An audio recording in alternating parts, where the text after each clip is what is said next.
Howdy folks, Kirk and Jay here with Kirk Giordano Plastering. Today I want to talk about expansion joints and or color coding. We did this house here about 2 years ago. And what I tend to do, folks, I don't like to sugarcoat anything. So I tell folks, well, gee, if the foundation or the stucco's butted up to concrete and there's no gaps, you're going to get some perimeter cracks. I'll go over that in a minute. I'll show you the house next door because they've got a lot of perimeter cracks, and it's just natural settling, guys. It's nothing for anybody to panic. However, now, when I looked at this, I said, now, Ernie, this we cannot repair.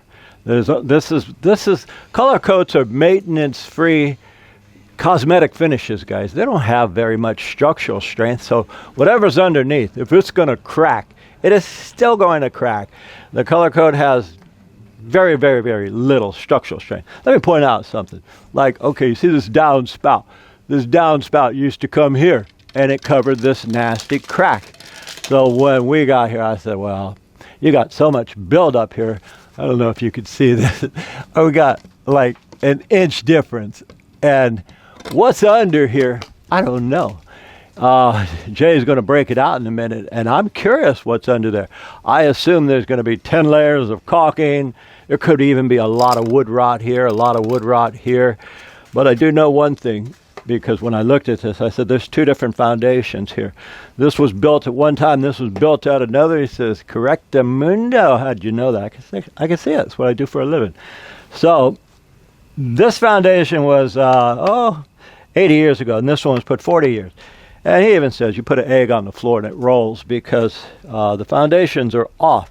So anytime you have the house next to an addition, it takes some tricky improvising to get it right. Now, again, I had told him originally, well, put your downspout back on. It's going to look wonky, but it is what it is. Anyway, he moved the downspout, and he says he wants it here now. I said, well, what about the crack? So he says, I want you to do the best you can and repair it. I said, oh, crap. That's going to require us to break this out here and put an expansion in there. And even then, with two separate foundations, can that crack return? Absolutely. Hell yes, it could return because we're craftsmen. Yeah, we've been doing this forever, but nobody can control the weather. Nobody can control settling and stuff. I'm going to show you one other thing, not to criticize somebody's house, but I just want to show you typical stuff. Now, this right here, it's normal. It's not anything that I'm criticizing. I'm just pointing it out. Say, for example, look at this. Okay, this house was, I could see the color here. This original. This about 80 years ago, same as this house. Then they put a new color coat over it. It come off here because settling and things like that, and they're down to dirt, but still the house settles and the concrete foundation hits the stucco, which is foundation about a foot thick. The stucco is 1/8 of an inch thick. What's going to crack? Of course the stucco is going to crack. And the crack right there, the vertical one on the chimney, people go, oh, gee whiz. Guys, you caulk that every year. Or every 10 years if you use the right caulking. It's natural, it's settling. What causes cracks with stucco? Vibration. Slamming heavy doors, cars, settling. When they built the house, they had a tractor. Now it's settling after so many years. So what we're going to do is, I told the homeowner, I said, man, I don't know what's under here. Jay's going to put he's got goggles, masks, and he's going to break this out. It wouldn't surprise me what's under there, but it's probably not going to be pretty. And what we're going to try to do, guys, is instead of this variation where it goes from 1 inch like this, we're going to try to take the hump out, but we can't take too much off because we still have to feather this in. The idea is put an expansion here, going from here straight down as vertical or perpendicular as possible, and try to make both sides look good. Once we break this out and see what the damage is, maybe we can put one of these in, maybe we won't. I don't know until we get to that stage. But Jay will break it out, and then we're going to put it right back together with Luminite accelerated in our Portland cement. We'll show you how to do that too. As far as what's under here, once Jay breaks that out, I'm curious myself. So I'm going to do something else with Lou, and when he gets this done, we'll see what the heck it looks like and how we'll repair it. We'll show you where we're at. I thought it was going to be beat up. It's in beautiful condition. I'll tell you something kind of interesting. Jay pulled this out, and it's paper created to be like an expansion joint. Then he pulled this one out, and I thought, who created an expansion joint? So the owner, Ernie Delgatti, he came out, and I said, Ernie, you did this yourself 20 years ago, didn't you? And he says, all right, how'd you know? I said, because it's ingenious. This mimicked an expansion joint. This is an expansion joint. And it mimicked it perfectly, but he didn't know how to do stucco. That's why the bulge in there. And I'm going to throw this out there because we do a lot of videos. We got a lot, thousands. And people will always comment and say, Kirk, well, why didn't you do that the day you were there? Because it's not in the budget. If I tell somebody, hey, look, these are your options, and they say, Kirk, I don't want to spend the money for you. I got Lou here, and we're going on 4 or 5 hours. We still got to put this together. This is a whole day to do this. So sometimes folks can't afford it at the time. So another thing, I said, well, Ernie, how did you know to do that? And he says, well, he's a search and rescue pilot. He goes in the oceans, and they drop down helicopters and rescue people at night in storms with waves of 50 feet. And I thought, man, I wouldn't even want to do that at the beach. But he says, well, I use swag. I said, what's that? What was it, swag? It's a scientific wild-ass guess. A scientific wild-ass guess. Well, his guess was pretty accurate, but he just didn't do the stucco that properly. But I guess he got all the knowledge with helicoptering and all that rescuing. But what we're going to do is we're going to put this in now. Then I'm going to use a fast set stucco. I'm going to add luminite. Luminite is an accelerator, and we're going to slam this out, because after we slam it out, we're going to color it today too. Everything is done in a day with us because we know how to use accelerators. I'll show you guys how to do that in another video if you're interested. All right, guys, I got some accelerated mud. I got about 1.5 minutes, if that. Jay just mixed this up, and it's already set. If we had time, we'd put this. I just did a video on accelerators and how fast they set. And I said, give me some accelerator that sets in less than 5. Well, we got it. This is setting in less than 5. Okay. No problem. Just what we need on a triple-digit day. Accelerated mud. Blam. All right. This is... Where you going? Come on, back up there. Woo!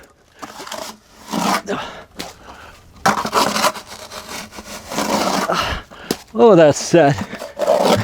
We just did a video on this stuff here and how fast it sets. It's set in 1.5 minutes. A whole bucket. Maybe Jay will be able to put that in the description. Anyhow, this stuff here is fast set for a specific reason. We're doing not just the brown coat, but we're doing the color coat in a minute. Whew. How in the heck can you do a color coat over a brown coat immediately? Well, that's specific stuccos.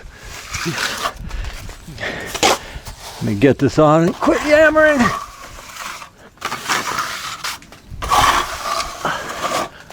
Okay, now, woo! All right, that's hard as a rock. That was just a minute ago. I'll prove a point here, guys. I did this 5 minutes ago. Who's the best? Not you, because we're hard already. Okay, how about this? Just put it on. Who's the best? You are, Kirk. I'm going to float this, although it doesn't matter because I'm putting a color coat over it. But just trying to prove a point, guys. This is a sand finish. And because it's a sand finish, I'm going to match that sand finish. Then we're going to color coat this immediately. This isn't for the average homeowner or do-it-yourselfer. This is for professional plasterers, guys.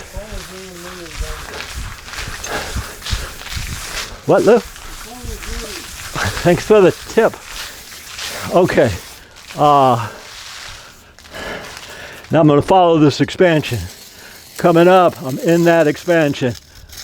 Come down in that expansion. Clean that off. Got an angle. Clean it there. Clean it here at an angle.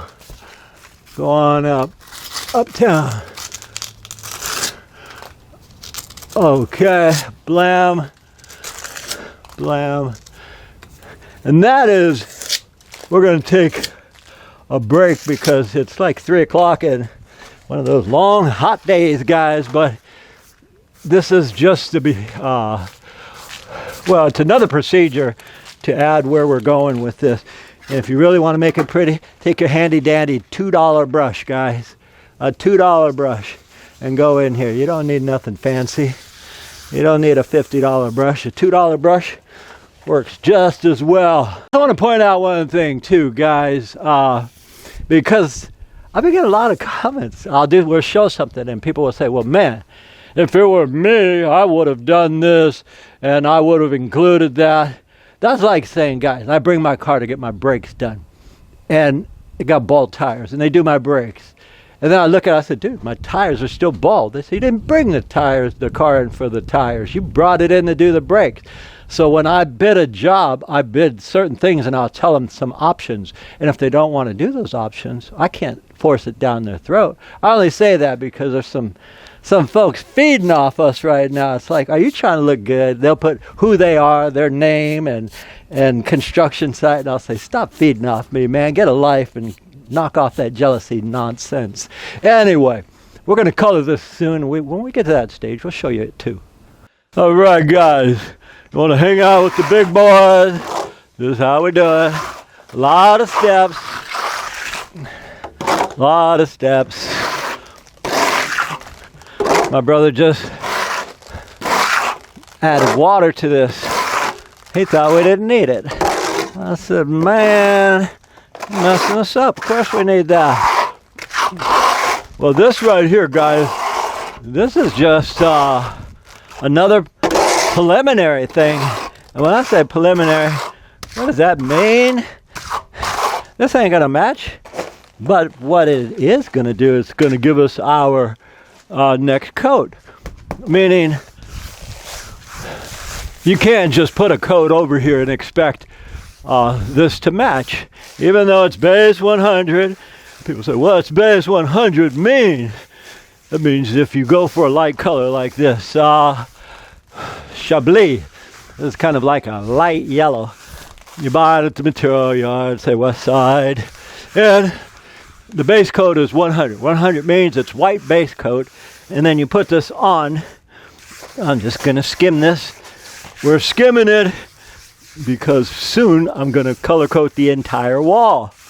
This is preliminary stuff. There's a whole lot of stuff to do, guys, in order to do same day.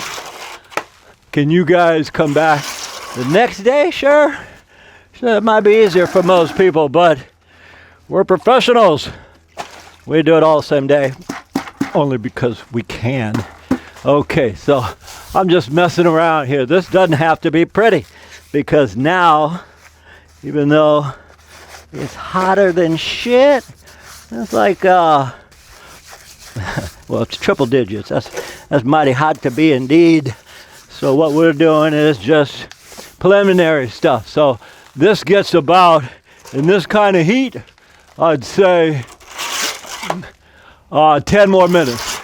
And because the sun is on it and it's in those so-called triple digits, what's that mean? That's hot. We just leave it like this and say, oh, Lou didn't help. That's wet now. I wanted it drier. But anyhow, moving on, guys. We're going to hydrate this. We're going to wet it. Then we're going to put another color coat from there to about right here and cut it in right here. Can you do it if you know what you're doing? Certainly you can, because we're about to do it. Last phase, a lot of phases in this. Look at this wall. You see how that darkens when it gets wet? Because it's a color coat, maintenance-free finish, just like a brick. This goes on a house, and you never ever have to paint it again in your lifetime. That's maintenance-free. Most of the houses in the world are not maintenance-free. They're 90% are painted. Anyway, this is what we got to do to tie this in properly now. There's a lot of steps to all this stuff, guys.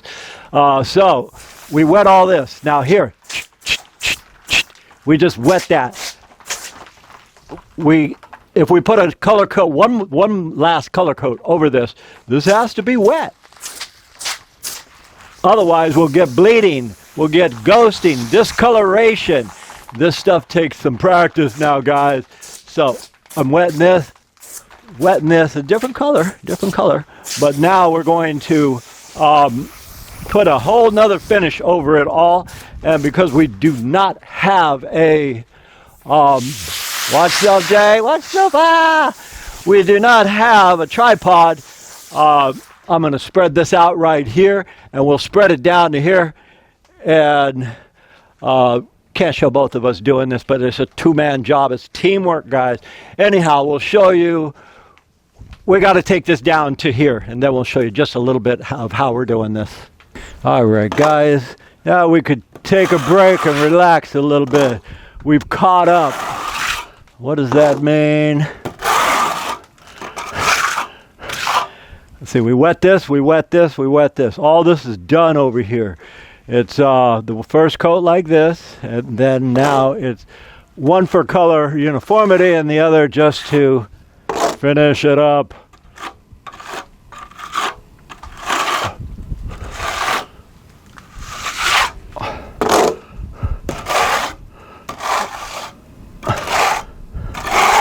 Jay said, remember when we did this job? I said, oh yeah, a couple years back. I remember.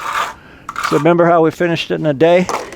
I thought, yeah, we finished this house in one day, and just to put that expansion in and feather it into here has taken us about the same amount of time. It's finally cooling down. It's about 5 o'clock. So a little too much water on this, but that's okay.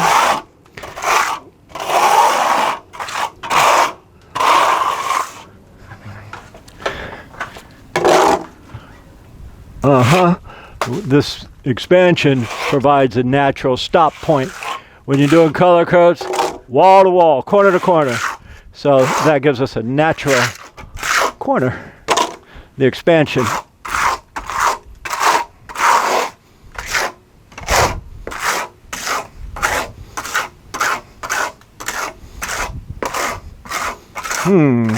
The old margin trowel trick.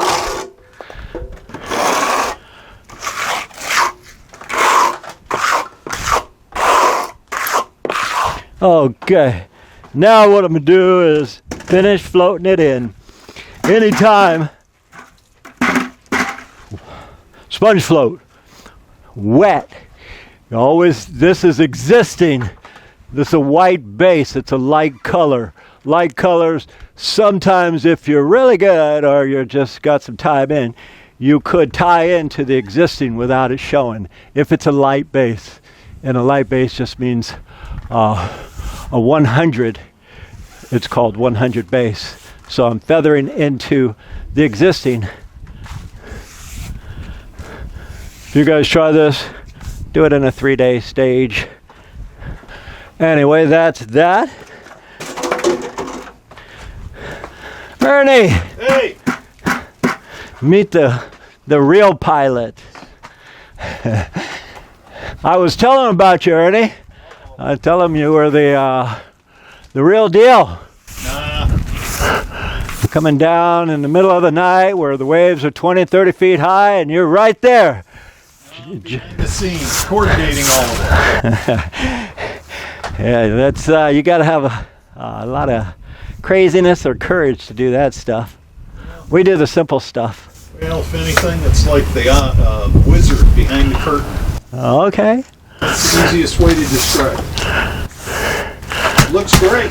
Thank you, sir. We'll put this ladder away finally.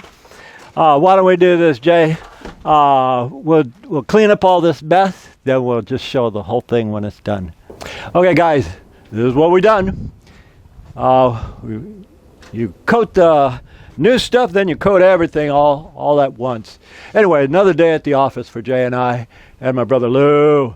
We thank you guys for watching. Hope you learned something. And as usual, we'll see you guys on the next one. All right, folks, we want to thank you for watching how we do things in the stucco and plastering world. We really enjoy your questions and comments, so if there's anything you want to learn about that we can show you, please let us know in the comments. And as always, from the entire Giordano family, We'll see you on the next one.